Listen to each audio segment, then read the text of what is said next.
వివరాలు చూద్దాం. AP assembly వర్షాకాల సమావేశాలకు ప్రభుత్వం ముహూర్తం ఖరారు చేసింది. సెప్టెంబర్ 3వ వారం నుంచి అసెంబ్లీ సమావేశాలు నిర్వహించాలని ప్రభుత్వం సూత్రప్రాయంగా నిర్ణయించింది. సీఎం జగన్ అక్రమాస్తుల కేసులో ఈడీ కోర్టు విచారణ ప్రారంభిస్తున్న సమయంలోనే అసెంబ్లీ సమావేశాలు నిర్వహించాలని నిర్ణయించడం పొలిటికల్ హీట్ ను పెంచింది.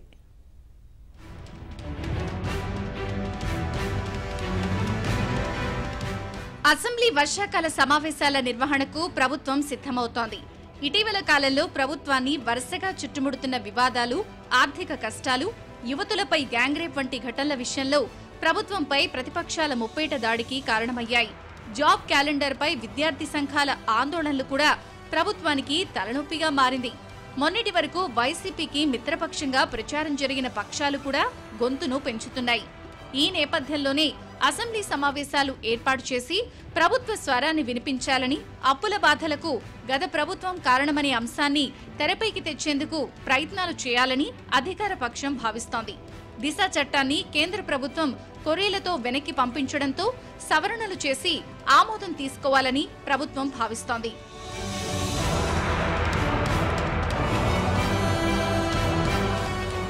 అక్రమాస్తుల కేసులో వచ్చే నెల 22వ తేదీన విచారణకు హాజరు కావాలని ఈడీ కోర్టు జగన్ కు నోటీసులు పంపింది. జగన్ తో పాటు మరో 22 మందికి కోర్టుకు హాజరు కావాలని నోటీసులు జారీ చేసింది. ఈ నేపథ్యంలోనే అసెంబ్లీ సమావేశాలు ఏర్పాటు చేయడాన్ని టీడీపీ నేతలు అనుమానిస్తున్నారు. కోర్టు విచారణకు గైర్హాజరయ్యేందుకు అసెంబ్లీ సమావేశాలను సాకుగా చూపించబోతున్నారని టీడీపీ ఎమ్మెల్సీ అశోక్ బాబు ఆరోపించారు. జగన్ కు ఉన్న అవకాశం ఏంటంటే అసెంబ్లీ పెట్టుకోవటం. ఏ రోజైతే 22 సమ్మన్లు ఇచ్చారని చెప్పారో ఆ రోజు నేను స్పష్టంగా ఇవ్వడం జరిగింది. ఇతను అటెండ్ కాడు, అవసరం అవుతే అసెంబ్లీ సెషన్స్ పెడతాడు, వాయిదా కోరతాడని చెప్పి ఆ రోజు చెప్పడం జరిగింది. దానికి అనుగుణంగా మరి నిన్న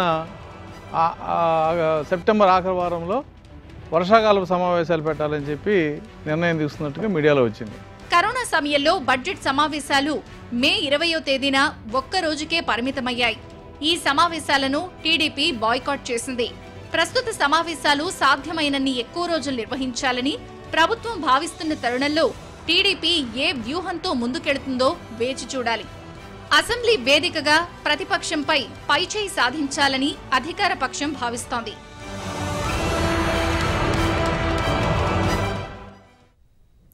ఏపీ రాజధాని కేసులపై హైకోర్టులో సోమవారం నుంచి విచారణ ప్రారంభం కానుంది. ఉదయం 10:30 గంటలకు ఈ కేసుల విచారణ త్రిసభ్య ధర్మాసనం ముందు ప్రారంభమవుతుందని హైకోర్టు లిస్టులో పేర్కొంది.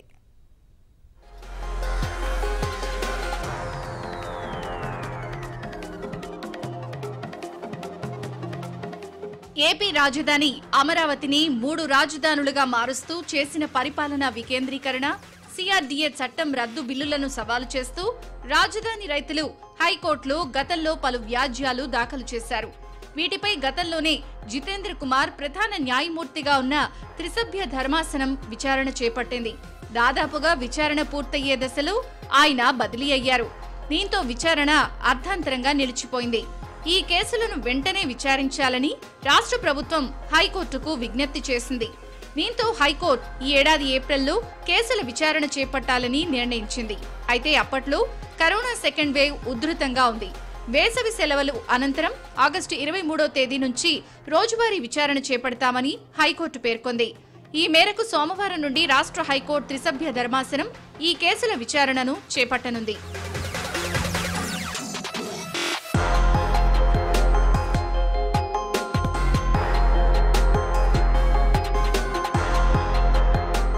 హైకోర్టు ప్రధాన న్యాయమూర్తి justice Arup Kumar Goswami, justice Joymalya Bagchi, justice N జయసూర్యలతో కూడిన త్రిసభ్య ధర్మాసనం ఈ కేసుల విచారణను చేపట్టనుంది.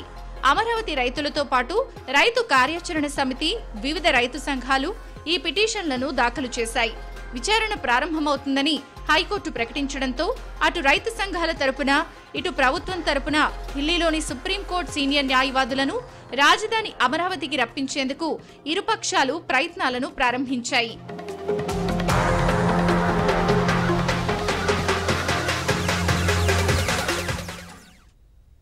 సూర్యుడు తూర్పున ఉదయిస్తాడు అనేది ఎంత నిజమో ఏపీ అప్పుల కుప్పగా మారింది అనడంలో ఎలాంటి సందేహం లేదన్నారు ఎంపీ రఘురామకృష్ణరాజు. ఎఫ్ఆర్బిఎం పరిధి దాటి రాష్ట్రం అప్పులు చేసిందని కేంద్రం నిలదీయడమే ఇందుకు నిదర్శనమన్నారు. కొన్ని బ్యాంకులు కూడా రూల్స్ ను అతిక్రమించి అప్పులిచ్చాయని ఎంపీ రఘురామ తెలిపారు. ఉదయాన్నే సూర్యుడు ఉదయిస్తాడు తూర్పున అన్నది ఎంత నిజమో, ఆర్థికంగా మనం అస్తమించాము అనేది కూడా అంతే నిజం. ఇందులో ఎటువంటి ఎగ్జాగరేషన్ లేదు. ఇవాళ చూసాం మనం ఆ పిఎఫ్ కూడా మరి వాళ్ళు కట్ చేస్తున్నారు ఎంప్లాయీస్కి. రాజుపాలెం అత్యాచార బాధితురాలి కుటుంబాన్ని నారా లోకేష్ ఫోన్లో పరామర్శించారు. బాధితురాలి తండ్రికి భరోసా ఇచ్చారు. ఇలాంటి ఘటనలు మళ్లీ జరగకుండా పోరాటం చేయాలన్నారు. ఈ ఘటనపై ప్రజల నుంచి తీవ్ర విమర్శలు వెలువెత్తుతున్నాయి. నిందితులను కఠినంగా శిక్షించాలని డిమాండ్ చేస్తున్నారు. ఏపీలో వరుస అత్యాచార ఘటనలు కలకలం రేపుతున్నాయి. గుంటూరు జిల్లా తాడేపల్లి ఘటన మరొక ముందే మరో బాలికపై గ్యాంగ్ రేప్ జరిగింది. గుంటూరు జిల్లా రాజుపాలెం పులిచింతలలో బాలికపై ఇద్దరు యువకులు సామూహిక అత్యాచారం ఘటన దుమారం రేపుతోంది. గుంటూరులో రమ్య హత్య ఘటన మరొక ముందే మరో దళిత బాలికపై అమానుష ఘటన జరిగింది. అమ్మాయిలపై లైంగిక దాడుల ఘటనలతో ప్రజలు ఆగ్రహం వ్యక్తం చేస్తున్నారు. భద్రత కల్పించడంలో ప్రభుత్వం విఫలమైందంటూ విమర్శలు వెల్లువెత్తుతున్నాయి. రాజుపాలెంలోని పులిచింతల పునరావాస కేంద్రంలో అమ్మమ్మ దగ్గర ఉంటున్న బాలికపై స్థానిక యువకులు ల్యాబ్ సంజయ్ అత్యాచారం చేశారు. అమ్మమ్మ పిలుస్తోందంటూ తీసుకువెళ్లిన నిందితులు సామూహిక అత్యాచారం చేశారు. చిత్రహింసలు పెట్టారు. బాధితురాలు గుంటూరు జీజీహెచ్ లో చికిత్స పొందుతోంది. ఘటనపై బాధితురాలి తల్లిదండ్రులు పోలీసులకు ఫిర్యాదు చేశారు. ఆసుపత్రిలో బాధితురాలిని టీడీపీ నేతలు పరామర్శించారు. కామాంధులను కఠినంగా శిక్షించాలి అని, మరే అమ్మాయికి ఇలాంటి పరిస్థితి రాకుండా చూడాలి అని బాధితురాలి తండ్రి డిమాండ్ చేశారు. గుంటూరు జిల్లా రాజుపాలెంలో బాలికపై గ్యాంగ్ రేప్ ఘటనలో బాధితురాలి కుటుంబాన్ని నారా లోకేష్ ఫోన్లో పరామర్శించారు. అతడికి ధైర్యం చెప్పిన లోకేష్ మరో అమ్మాయికి ఇలా జరగకుండా పోరాటం చేద్దామని భరోసా ఇచ్చారు.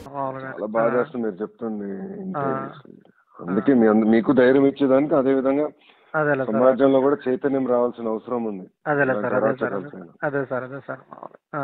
మీరు ధైర్యంగా ఉండండి. ఏమంటే నాకు ధైర్యం చచ్చిపోయింది సార్. నేను చచ్చిపోయిన మనిషిని సార్. మామూలుగా ఎందుకు ఆల్రెడీ ఇంత జరిగినా కూడా నేను బతికున్నానంటే నేను కూడా అన్నాను సరే సార్ మామూలుగానే. అవును, ధైర్యంగా ఉండాలి అన్నప్పుడు అదే సార్ మామూలుగానే. అవును, ధైర్యంగా ఉండాలి. అదేదని నాకు అర్థమైంది. కానీ మనకి పిల్లల కోసమైనా మనం ధైర్యంగా ఉండాలి కదా. ఇలాంటి ఘటనలు మళ్లీ జరగకుండా నిందితులను కఠినంగా శిక్షించాలి అని డిమాండ్ చేశారు. ఏపీలో వరుసగా అత్యాచార ఘటనలు జరుగుతున్నాయి. అమానుష ఘటనలు అడ్డుకునేందుకు కఠిన చట్టాలు తీసుకురావాలని ప్రజలు, ప్రతిపక్ష నేతలు డిమాండ్ చేస్తున్నారు. కానీ జగన్ ప్రభుత్వం మాత్రం దిశ చట్టం తీసుకొచ్చామని, దాని ప్రకారమే శిక్షలు వేస్తున్నామని చెప్తోంది. ఇదంతా అబద్దమని టీడీపీ నేత వర్ల రామయ్య తేల్చేశారు. మనకు దిశ చట్టం వచ్చిన తర్వాత దిశ ప్రకారంగా 1645 కేసులు సంబంధించి 7 రోజుల్లోనే ఛార్జ్ షీట్ దాఖలు చేసినటువంటి పరిస్థితి ఉంది. 148 మంది నేరస్తుల్ని దిశ ప్రకారం శిక్షించడం జరిగింది. వీరిలో 3 ఉరిశిక్ష, 17 మందికి జీవిత ఖైదు, 3 20 సంవత్సరాల జైలు శిక్ష, 10 మందికి 10 సంవత్సరాల జైలు శిక్ష విధించడం జరిగింది. మంత్రి గారు చెప్పిందంతా శుద్ధ అబద్ధం. అణుమాత్రం కూడా ఆమె చెప్పిన దాంట్లో నిజము లేదు. There is no Disha act existing in our state. మన రాష్ట్రంలో దిశ యాక్ట్ అనేది లేదు.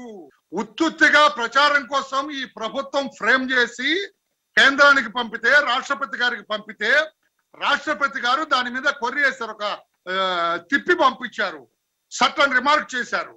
ఆ రిమార్క్స్ వీళ్ళేదో తూతు మంత్రంగా రాసి పంపిస్తే అది కేంద్ర ప్రభుత్వంలో పెండింగ్ లో ఉన్న తప్పితే దిశ యాక్ట్ పాస్ అవ్వలేదు, దిశ యాక్ట్ అమల్లోకి రాలేదు రాష్ట్రంలో. ఆంధ్రప్రదేశ్ ప్రభుత్వం బ్లాంక్ జీవోలు ఇవ్వడానికి వీల్లేదన్నారు టీడీపీ నేతలు. వెబ్సైట్లో జీవోలు ఉంచకుండా ప్రభుత్వం తీసుకున్న నిర్ణయాన్ని గవర్నర్ దృష్టికి తీసుకువెళ్లారు. జీవోలను ఆన్లైన్లో పెట్టకుండా ప్రభుత్వం తేదీ, జీవో నెంబర్ వేసి వదిలేస్తున్నారని విమర్శించారు. తెలంగాణ హైకోర్టు జీవోలు ఆన్లైన్లో పెట్టాలని 2 రోజుల క్రితమే ఆదేశాలు ఇచ్చిందని టీడీపీ నేతలు చెప్పారు. ప్రభుత్వం స్పందించకపోతే వారం రోజుల తర్వాత కోర్టుకు వెళ్తామని ప్రకటించారు. ప్రజలకు వాస్తవాలు చెప్పడానికి ప్రభుత్వం భయపడుతోందని, రాష్ట్రంలో రూల్ ఆఫ్ లా లేదన్నారు బోండా ఉమా.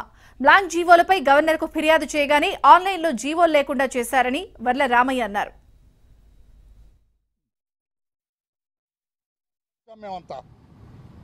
అయ్యా, ఈ ప్రభుత్వం పారదర్శకతతో వ్యవహరించడం లేదు, రహస్యంగా వ్యవహరిస్తుంది. ప్రభుత్వం జీవోలన్నీ కూడా ప్రభుత్వ రూల్ ప్రకారం పబ్లిక్ డొమైన్లో పెట్టాలి వేసి జియో నంబర్ వేసి పబ్లిక్ డొమైన్లో పెట్టేస్తుంది. టీడీపీ సీనియర్ నేత బుచ్చయ్య చౌదరిని బుజ్జగించేందుకు టీడీపీ హైకమాండ్ రంగంలోకి దిగింది. రాజమండ్రిలోని బుచ్చయ్య చౌదరి నివాసంలో పార్టీ త్రిసభ్య బృందం ఆయనతో సుదీర్ఘంగా చర్చలు జరిపింది. రాజమండ్రి టీడీపీలో ఉన్న ఇబ్బందులు, పార్టీ పటిష్టతకు బుచ్చయ్య చౌదరి చేసిన సూచనలను చంద్రబాబుకు వివరిస్తామని త్రిసభ్య బృందం సభ్యుడు గద్దె రామ్మోహన్ తెలిపారు. బుచ్చయ్య చౌదరి ఏ విషయాన్నైనా కుండబద్దలు కొట్టినట్లు చెప్తారని అన్నారు. రాజమండ్రి టీడీపీలో ఉన్న ఇబ్బందులపై రాష్ట్ర అధ్యక్షుడు అచ్చెన్నాయుడు స్వయంగా జోక్యం చేసుకుంటారని గద్దె రామ్మోహన్ వివరించారు. స్థానికంగా రాజమండ్రి ఈ నియోజకవర్గాల్లో ఉన్న చిన్న చిన్న సమన్వయ తాలూకా విషయాలు ఇవన్నీ కూడా సుదీర్ఘంగా చర్చించడం జరిగింది. ఖచ్చితంగా ఆయన అభిప్రాయాన్ని గౌరవించే విధంగా పార్టీ ముందుకు వెళ్తానని కూడా నేను వారికి చెప్పడం జరిగింది. ఆశీర్వాద యాత్రలో కేంద్ర మంత్రి కిషన్ రెడ్డి విమర్శల జోరు పెంచారు. ఈటెలపై కేసీఆర్ కుటుంబం కుట్ర చేస్తోందని, అయినా గెలిచేది ఈటెలే అన్నారు. తెలంగాణ అసెంబ్లీ పైన బీజేపీ జెండా ఎగరేస్తామన్నారు. కిషన్ రెడ్డి వ్యాఖ్యలకు జగదీష్ రెడ్డి కౌంటర్ ఇచ్చారు. ఎన్నికల హామీలపై బీజేపీ నేతలు చర్చకు సిద్ధమా అని సవాల్ చేశారు. కిషన్ రెడ్డి వాస్తవాలు చెప్పకుండా గాలి మాటలు చెప్తున్నారని కౌంటర్ వేశారు. ఈరోజు ఈటెల రాజేందర్ను ఓడించడం కోసం కేసీఆర్ కుటుంబము కుట్రలు కుతంత్రాలు చేస్తున్నది. ఎవరికి భయపడే ప్రసక్తి లేదు. హుజూరాబాద్ ప్రజలు భారతీయ జనతా పార్టీ వెనుక, ఈటెల రాజేందర్ వెనుక ఉన్నారు. ఎన్ని కుట్రలు చేసినా, ఎన్ని కుతంత్రాలు చేసినా ఎగిరేది కమలం పువ్వు జెండానే అని మనం చేస్తా ఉన్నాను. ఖచ్చితంగా కేసీఆర్ కుటుంబానికి తప్పకుండా అహంకారము దిగే వరకు హుజూరాబాద్ ప్రజలు నిద్రపోరు. మాట్లాడితే కుటుంబ పాలన నిజమే. మేము కుటుంబాలు ఈ దేశంలో వస్తున్న సాంప్రదాయం ప్రకారం కుటుంబాలు కలిసి ఉండాలని కోరుకుంటున్నాం. మేము కుటుంబాలను వదిలేసి పరిపాలించడం కాదు, అందులో ఏం సందేహం లేదు. కుటుంబాలు కలిసి ఉండాలని కోరుకుంటున్నాం మేము. మీ బీజేపీ ఎన్నికల మేనిఫెస్టో, మా టీఆర్ఎస్ ఎన్నికల మేనిఫెస్టో పెట్టి ప్రజల ముందర చర్చ చేద్దాం. కేసీఆర్కు కరెంట్ షాక్ ఇస్తారట. 130 కోట్ల మంది ప్రజలకు షాకుల మీద షాకులు ఇస్తూనే ఉన్నారు. మీరు కొత్తగా ఇచ్చేదానికి ఏం లేదు. ఈరోజు తెలంగాణ ప్రజలు మార్పు కోరుకుంటున్నారు. భయపడిపోతున్నాడు. కేసీఆర్ తన నీడను చూసి తనే భయపడుతున్నాడు. కాబట్టి ఈ తెలంగాణ ప్రజలు ఈరోజు మార్పు కోరుకుంటున్నారు. మార్పు రావాలని కోరుకుంటున్నారు. ఆ మార్పు భారతీయ జనతా పార్టీ ద్వారా తప్పకుండా తెచ్చి తీరుతాము. తెలంగాణ ప్రజల ఆకాంక్షలకు అనుగుణంగా రానున్న రోజుల్లో తెలంగాణ అసెంబ్లీ పైన భారతీయ జనతా పార్టీ జెండా ఎగరేస్తాము. ధరలు పెంచి మొత్తం 130 కోట్ల మంది ప్రజల నడువులు విరగొడుతున్నారు. కొత్త చట్టాలు తెచ్చి రైతాంగాన్ని నాశనం చేసే పని చేస్తున్నారు. మీరు మాట్లాడుతున్నారు. ఏది పడితే అది మాట్లాడవచ్చు, ఏ అబద్ధాలతోనైనా పూట గడపచ్చు. తెలంగాణ ప్రజల్ని మోసం చేయడం మీతో కాదు. మాట్లాడేటప్పుడు ఆలోచించుకొని మాట్లాడాలి. కేంద్ర మంత్రి ఉన్నారు, మిగతా వాళ్ళు గాలి మనుషులు గాలి మాటలు మాట్లాడతారు. నిజమే, కేంద్ర మంత్రికి మాట్లాడేటప్పుడు గాలి మాటలు మాట్లాడడం కరెక్ట్ కాదు. మేము మాట్లాడే ప్రతిదానికి ఆధారం చూపిస్తాం, ప్రజల ముందట నిరూపిస్తాం. మీరు మాట్లాడిన మాటకు నిరూపణ చేస్తారా? కేసీఆర్ గారి నుంచి మీరు మాట్లాడే మాటలు, ప్రజల్లో నిలబడని మాటలు మాట్లాడడం మంచిది కాదు. వీఐపీ బ్రేక్ దర్శన సమయంలో 67 మంది అనుచరులతో కలిసి మంత్రి వెల్లంపల్లి తిరుమల శ్రీవారిని దర్శించుకోవడంపై సర్వత్రా విమర్శలు వ్యక్తమవుతున్నాయి. వాళ్లు కూడా భక్తులే కదా, దర్శించుకోవడంలో తప్పేంటని మంత్రి వెల్లంపల్లి అన్నారు. ఏం దర్శించుకోకూడదా అంటూ మీడియా ప్రతినిధులను ఎదురు ప్రశ్నించారు.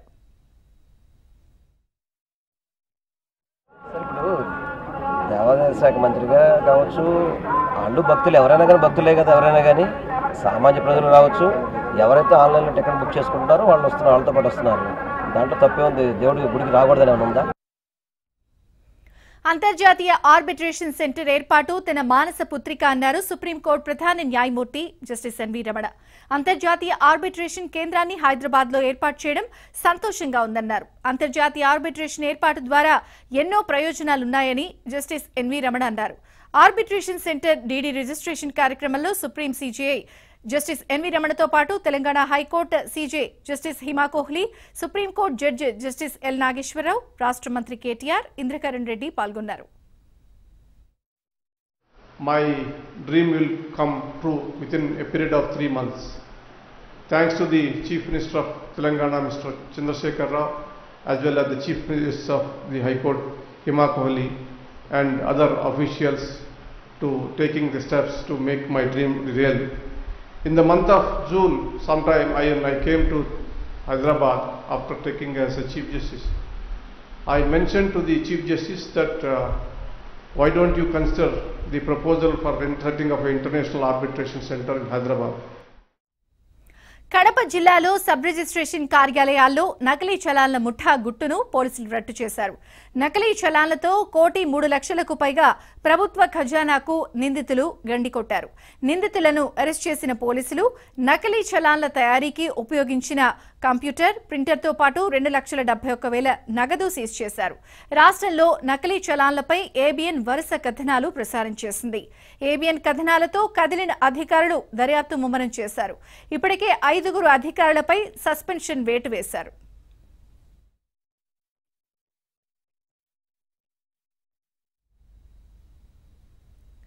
విజయవాడలో సంచలనం సృష్టించిన యువ పారిశ్రామికవేత్త కరణం రాహుల్ హత్య కేసు విచారణ పోలీసులు వేగవంతం చేశారు. ఈ కేసులో కీలక నిందితుడు కొరడా విజయ్ కుమార్ పరారీలో ఉండగా హత్యకు సూత్రధారి నగరానికి చెందిన వైసీపీ నేత కోగంటి సత్యం హస్తం ఉందని ప్రచారం జరుగుతోంది. అయితే ఈ హత్యకు తనకు ఎటువంటి సంబంధం లేదని సత్యం ఏబిఎన్ ఆంధ్రజ్యోతితో చెప్పారు. కొరడా విజయ్ కుమార్ కు రాహుల్ మధ్య ఉన్న ఆర్థిక లావాదేవీల కారణంగా ఈ హత్య చేసి ఉండవచ్చని కోగంటి సత్యం చెప్తున్నారు. మరోవైపు రాహుల్ మృతదేహానికి పోస్టుమార్టం పూర్తి కావడంతో కుటుంబ సభ్యులకు మృతదేహాన్ని అప్పగించడంతో స్వస్థలం ప్రకాశం జిల్లాకి తీసుకువెళ్లారు. హత్య జరిగిన తర్వాత నుంచి కొరడా విజయ్ కుమార్ తో పాటు అతని వ్యాపార భాగస్వామ్యం కలిగిన 2 మహిళలు సైతం అజ్ఞాతంలోకి వెళ్లిపోయారు. కెనడాలో ఎంఎస్ పూర్తి చేసి విజయవాడ వచ్చిన రాహుల్ అనతి కాలంలోనే 6 కంపెనీలు స్థాపించడం, వాటికి పెట్టుబడులు ఎక్కడి నుంచి వచ్చాయి అన్న దానిపై కూడా పోలీసులు కూపీలాగుతున్నారు.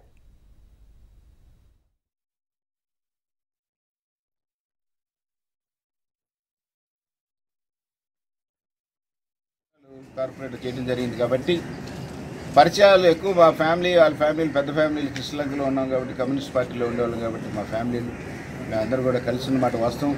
ఇప్పుడు కూడా కలిసి ఉన్నమాట వాస్తవం. కానీ ఈ మధ్య బాగా డల్ అయిపోయి 2-3 సంవత్సరాలు మట్టి ఇలా సెటిల్మెంట్ చేసుకున్నా నా డబ్బులు వచ్చేస్తాయని చెబుతున్నమాట వాస్తవం.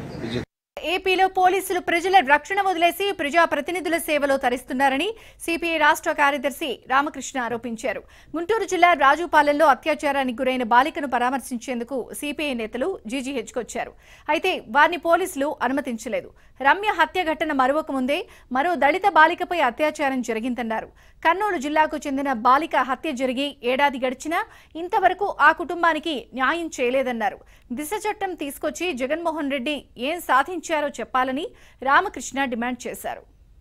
ఒకటే కోరుతా ఉన్నా, ఈ ప్రభుత్వంలో పోలీసు యంత్రాంగం ఉండేది వీరికి అణగారిన వర్గాల వారికి, మహిళలకు రక్షణ ఇవ్వడానికా, లేకపోతే మీ బందోబస్తు చూడడానికా? మీ బందోబస్తు బాగా చూసుకుంటా అన్నారు వాళ్ళు. ఒకసారి ముఖ్యమంత్రి గారు బయటకు వెళ్ళినారంటే 1000 మంది పోలీసులు పెడతా ఉన్నారు.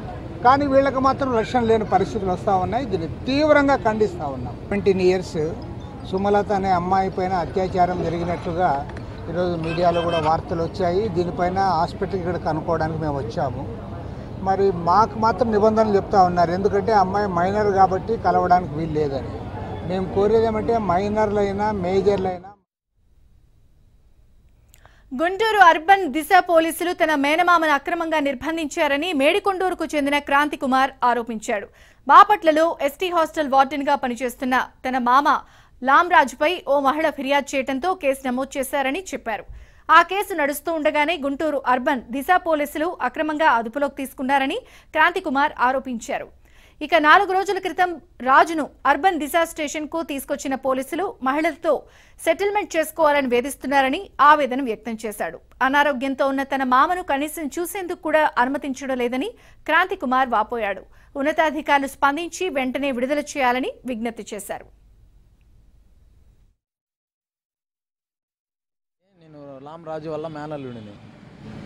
మా మామయ్యని ఒక కేరళ అనే ఒక ఆమె రీసెంట్గా బాపట్లలో కేసు పెట్టింది ఒక 7-8 months కింద. మళ్ళీ కేసు పెట్టేసి అది ఫేక్ సర్టిఫికేట్ లా క్రియేట్ చేసి ఆ పెళ్లి చేసుకున్నట్టుగా పెట్టేసి తన వేధింపులకు గురి చేసింది. తర్వాత మళ్ళీ ఆమె అక్కడ మేము అన్ని చట్టాలు తిరుగుతూ ఉండగా ఆమె అది ఫేక్ సృష్టించిందని చెప్పేసి తెలిసేలేకే విపక్ష పార్టీల నేతలతో కాంగ్రెస్ అధ్యక్షురాలు సోనియా గాంధీ నేతృత్వంలో సమావేశమయ్యారు. వీడియో కాన్ఫరెన్స్ ద్వారా జరిగిన ఈ సమావేశం నిర్వహించారు. Rahul Gandhi, Sharad Pawar, West Bengal CM Mamata Banerjee, Uddhav Thackeray, Tamil Nadu CM Stalin, Hemant Soren, Sharad Yadav, Sitaram Yechury, Mehbooba Mufti ఈ సమావేశంలో పాల్గొన్నారు. దేశంలో తాజా రాజకీయ పరిస్థితులు, 2024 ఎన్నికలు, కేంద్రం తీసుకుంటున్న ప్రజా వ్యతిరేక విధానాలు, ఇతర అంశాలపై చర్చించారు. విభేదాలు విడనాడి సమస్యలపై కలిసి పోరాడాలని సోనియా పిలుపునిచ్చింది.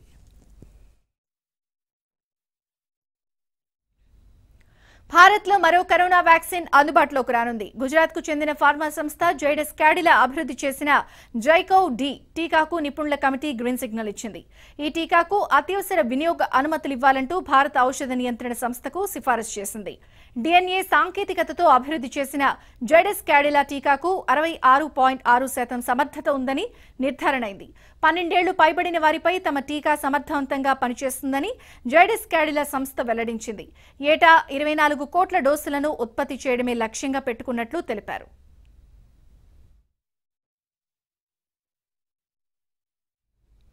మహారాష్ట్రలో ఘోర రోడ్డు ప్రమాదం జరిగింది.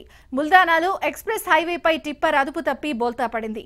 ఈ ప్రమాదంలో 13 మంది కూలీలు మరణించారు. టిప్పర్ పైన కూలీలు కూర్చున్నారు. టిప్పర్ అదుపు తప్పి బోల్తా పట్టడంతో టాప్ పై కూర్చున్న కూలీలు అక్కడికక్కడే మృతి చెందారు.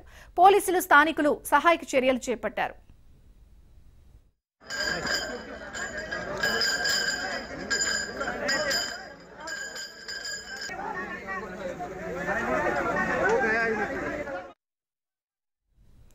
ఆఫ్ఘనిస్తాన్ పరిణామాల వెనుక పాక్ హస్తం ఉందా?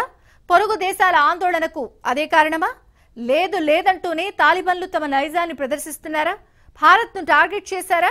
తాలిబన్లు ఎలా ఎదుర్కోబోతున్నామో ప్రధాని మోదీ చెప్పకనే చెప్పారా?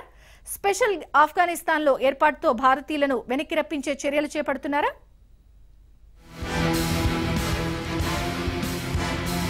తాలిబాన్ సుప్రీం లీడర్ హైబతుల్లా ఆచూకీ తెలిసింది. అతనిప్పుడు ఆఫ్ఘనిస్తాన్లో లేడని ఇంటెలిజెన్స్ వర్గాల సమాచారం. ఆఫ్ఘనిస్తాన్కు కాబోయే సుప్రీం లీడర్ అంటూ ప్రచారం జరుగుతున్న నేపథ్యంలో హైబతుల్లా ప్రస్తుతం పాకిస్తాన్లో ఉన్నాడు. పాక్ ఆర్మీ సంరక్షణలో ఉంటూ వ్యూహాలు రచిస్తున్నాడు. 6 నెలల క్రితం ఒక ప్రకటన మినహా అతని వైపు నుంచి ఎలాంటి సమాచారం లేదు. 2016లో తాలిబాన్ చీఫ్ గా బాధ్యతలు చేపట్టినప్పటి నుంచి అతను ఎక్కువసార్లు బయట కనిపించలేదు. పాక్ ప్రభుత్వం హైబతుల్లాను అడ్డుపెట్టుకుని ఎలాంటి దుశ్చర్యలకు పాల్పడుతుందో చూడాలని భారత ఇంటెలిజెన్స్ వర్గాలంటున్నాయి. మరోపక్క 4 రోజులుగా తాలిబాన్లు రెచ్చిపోతున్న తరుణంలో అంతర్జాతీయ సమాజం టెన్షన్ పడే మరో సమాచారం వెలుగులోకొచ్చింది. లష్కరే తైబా, జైషే మహమ్మద్ ఉగ్రవాద సంస్థలిప్పుడు తాలిబాన్తో చేతులు కలిపేందుకు సిద్ధంగా ఉన్నాయి. భారతీయులను తాలిబాన్లు టార్గెట్ చేశారు. ఖాళీగా ఉన్న మన రాయబార కార్యాలయాల్లోకి దూరి నానా యాగి చేశారు.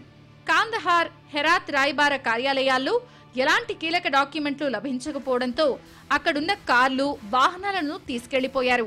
అసలు మన రాయబార కార్యాలయాల్లో ఉద్యోగులను వదిలిపెట్టడం తాలిబాన్లకు ఇష్టం లేదన్న వాదన ఇప్పుడు తెరపైకొచ్చింది. అయితే ముందుగానే మన సిబ్బంది స్వదేశానికి వచ్చేయడంతో వాళ్లు తప్పించుకోగలిగారు. ఆఫ్ఘన్ పరిణామాలపై ప్రధాని మోదీ తనదైన శైలిలో స్పందించారు. విధ్వంసక శక్తులు, తీవ్రవాద భావజాలంతో రాజ్యాలను పాలించేవారు వారి ఆధిపత్యాన్ని కొంతకాలం మాత్రమే చలాయించగలరని ఆయన అన్నారు. అలాంటి వారు మానవ జాతిని ఎన్నటికీ అణచివేయలేరని, అందుకే వారి ఉనికి శాశ్వతం కాదని స్పష్టం చేశారు. వర్చువల్ పద్ధతిలో జరిగిన ఒక కార్యక్రమంలో ఆయన పరోక్షంగా తాలిబాన్ ప్రస్తావన చేశారు. ఆఫ్ఘనిస్తాన్ నుంచి పారిపోయిన ప్రజల పరిస్థితి దయనీయంగా ఉంది. అమెరికా విమానం ఎక్కి పారిపోయిన 600 మందిలో అధిక శాతం ఇప్పుడు ఖతార్లో ఉన్నారు.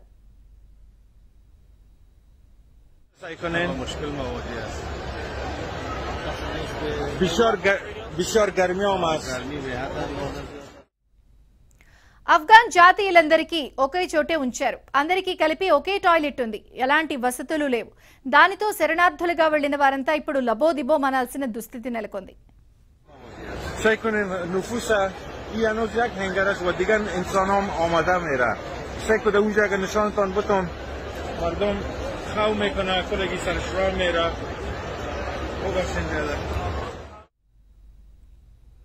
కాబూల్లో 4 రోజుల క్రితం విమానంపై నుంచి జారిపడి మృతి చెందిన వారిలో ఆఫ్ఘనిస్తాన్ ఫుట్బాల్ ప్లేయర్ జకీ అన్వారీ ఉన్నాడు. కాబూల్ విమానాశ్రయం నుంచి అమెరికాకు బయలుదేరిన సైనిక విమానంలో లెక్కకు మించి జనం ఎక్కారు.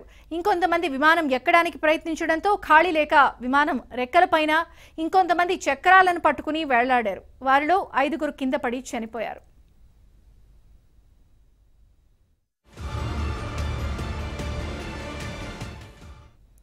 అలా చనిపోయిన వారిలో ఒకరు ఆఫ్ఘాన్ ఫుట్బాల్ ప్లేయర్ ఉన్నారని తెలిసి క్రీడా ప్రపంచం దిగ్భ్రాంతికి గురైంది. విమానంపై నుంచి కింద పట్టడంతో జకీ అన్వారీ చనిపోయారు. ఈ వార్త క్రీడాభిమానుల్లో విషాదాన్ని నింపింది.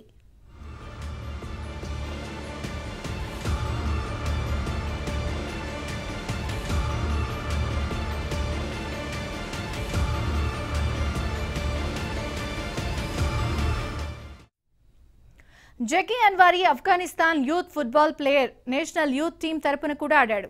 తాలిబాన్లు దేశాన్ని ఆక్రమించుకున్న తర్వాత ప్రాణాలు దక్కించుకోవడం, పలువురు విదేశాలకు వెళ్లిపోయేందుకు భారీ సంఖ్యలో కాబూల్ ఎయిర్పోర్టుకు పరుగులు పెడుతున్నారు. విమానం కనిపిస్తే చాలు ప్రాణ భయంతో ఎక్కేస్తున్నారు. ఈ క్రమంలో సోమవారం నాడు ప్రమాదకర పరిస్థితుల్లో C-17 విమానం ఎక్కి కింద పడి ప్రాణాలు పోగొట్టుకున్నాడు జకీ అన్వారీ.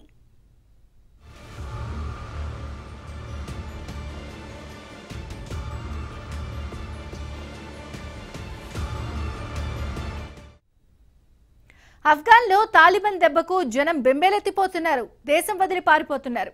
విమానం ఎక్కగలిగితే చాలు దేవుడా అని మొక్కుకుంటున్నారు. ఒక మహిళా పాప్ సింగర్ కూడా గుట్టుచప్పుడు కాకుండా పారిపోయిన ఘటన ఆలస్యంగా వెలుగు చూసింది.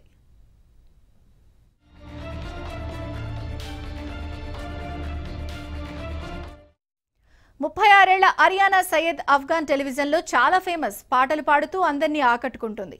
కొన్ని మ్యూజిక్ కాంపిటీషన్స్ కు జడ్జిగా వ్యవహరించింది. అయితే దేశంలో తాలిబాన్ పాలన వచ్చిన వెంటనే ప్రాణాలకు ప్రమాదం ఉందని గ్రహించి ఆమె అక్కడి నుంచి వెళ్లిపోయింది. అమెరికా కార్గో విమానంలో ఇటీవల 600 మంది ఆఫ్ఘాన్లు పారిపోయారు. కట్టుబట్టలతో దేశం దాటారు. హర్యానా కూడా వారిలో ఒకరిగా వెళ్లిపోయారు. దోహాలో విమానం దిగింది. అక్కడి నుంచి ఇస్తాంబుల్ వెళ్లేందుకు ఏర్పాట్లు చేసుకుంటోంది. ఆమె భర్త అక్కడే ఉంటారు.